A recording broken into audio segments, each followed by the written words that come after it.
Assalamualaikum warahmatullahi wabarakatuh. Perkenalkan, nama saya Sabrina Gobel dengan NIM 151420086 dari kelas 2C jurusan Pendidikan Guru Sekolah Dasar. Dan perkenalkan, nama saya Muharlinsyah. Sama seperti Sabrina, saya adalah mahasiswa PGSD Fakultas Ilmu Pendidikan Universitas Negeri Gorontalo kelas 2C dengan nomor NIM 151420090. Pada kesempatan kali ini, kami akan membahas tentang pengembangan silabus dan pengembangan tujuan pembelajaran. Adapun indikator atau yang akan kami jelaskan pada materi ini yaitu menjelaskan tentang pengertian silabus, menyebutkan prinsip-prinsip pengembangan silabus, menyebutkan komponen-komponen yang ada dalam silabus, menjelaskan proses pengembangan kurikulum, menyebutkan langkah-langkah pengembangan silabus, menjelaskan definisi tujuan pembelajaran, menyebutkan fungsi tujuan pembelajaran, menjelaskan prosedur pengembangan tujuan pembelajaran. Adapun yang pertama, pengertian silabus. Silabus dapat didefinisikan sebagai garis besar, ringkasan, atau pokok-pokok isi atau materi pelajaran. Silabus merupakan seperangkat rencana serta pengaturan pelaksanaan pembelajaran dan penilaian yang disusun secara sistematis, memuat komponen-komponen yang ada dan saling berkaitan untuk mencapai kompetensi dasar. Selanjutnya, prinsip-prinsip pengembangan silabus. Secara umum, menurut prinsip-prinsipnya, silabus dapat dikembangkan melalui 8 cara, yaitu pertama, ilmiah. Yaitu dapat dipertanggungjawabkan secara keilmuan.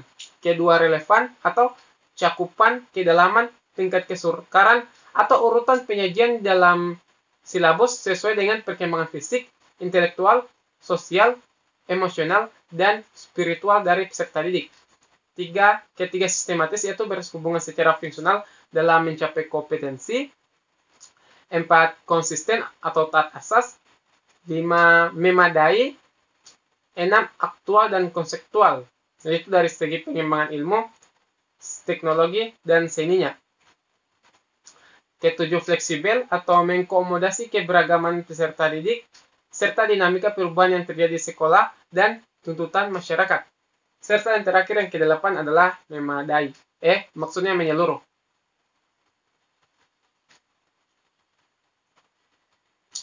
Selanjutnya, komponen-komponen yang ada dalam silabus akan dijelaskan oleh Sabrina Gobel. Komponen-komponen yang ada dalam silabus. Pertama, yaitu kompetensi inti atau KI. Yang kedua, ada kompetensi dasar atau KD. Yang ketiga, ada indikator pencapaian kompetensi. Yang keempat, ada materi pokok. Yang kelima, ada pembelajaran. Yang keenam, ada penilaian. Yang ketujuh, alokasi waktu. Dan yang kedelapan, sumber belajar.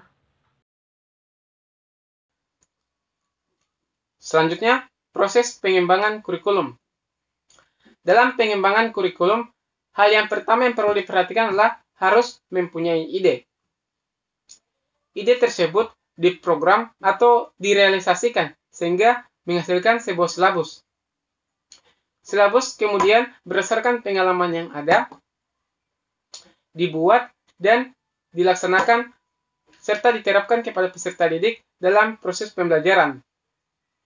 Sehingga berdasarkan pengalaman tersebut, silabus dapat memberikan hasil yang terbaik atau sesuai kompetensi yang diharapkan atau indikator-indikator yang diharapkan dari pembelajaran, sehingga dapat menghasilkan pembelajaran yang sesuai diinginkan. Selanjutnya, langkah-langkah pengembangan silabus. Menurut Dediknas tahun 2004, pengembangan silabus dapat dilaksanakan menjadi terbagi atas 7 cara. Yang pertama, mengisi identitas silabus. Kedua, menuliskan standar kompetensi. Ketiga, menulis kompetensi dasar. Keempat, mengidentifikasi materi atau pokok pembelajaran. Kelima, mengembangkan kegiatan pembelajaran. Keenam, merumuskan indikator. Serta yang ketujuh, penilaian. Contoh silabus seperti gambar yang ada. Itu seperti ini.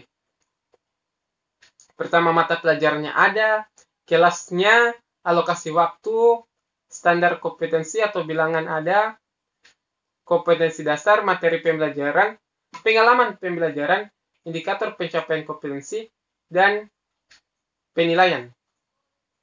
Serta sumber belajar dapat berupa dari buku, internet, dan media-media lainnya.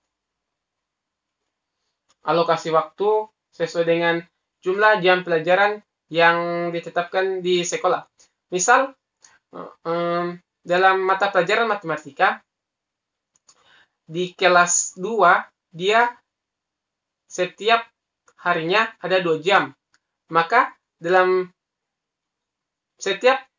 untuk menyelesaikan satu pokok pembahasan, dikalkulasikan ke semuanya dan ditulis dalam alokasi waktu yang ada dalam silabus. Selanjutnya, pengertian tujuan pembelajaran.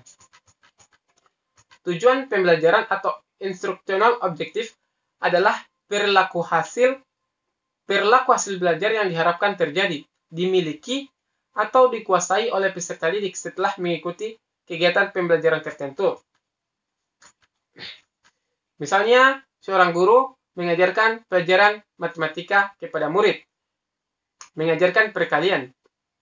Sehingga tujuan pembelajaran dari pembelajaran perkalian tersebut, siswa diharapkan dapat memahami perkalian dan dapat mengetahui langkah-langkah serta dapat mengoperasikan tentang perkalian.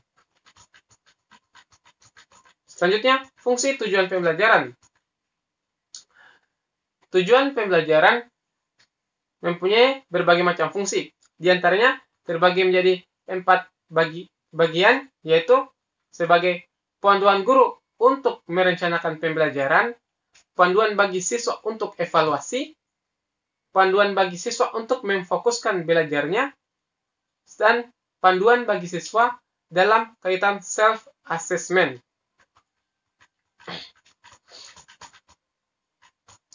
Selanjutnya, prosedur pengembangan tujuan pembelajaran. Tujuan pembelajaran dapat dikembangkan dalam beberapa langkah-langkah, yaitu yang pertama, menganalisis tingkat kompetensi, menganalisis karakteristik mata pelajaran siswa dan sekolah, menganalisis kebutuhan dan potensi, dan merumuskan tujuan pembelajaran.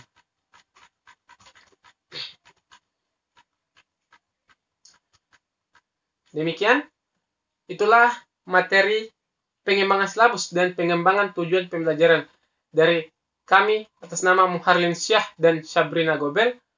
Mohon maaf atas segala kekurangan. Billahi taufiq wal hidayah. Wassalamualaikum warahmatullahi wabarakatuh.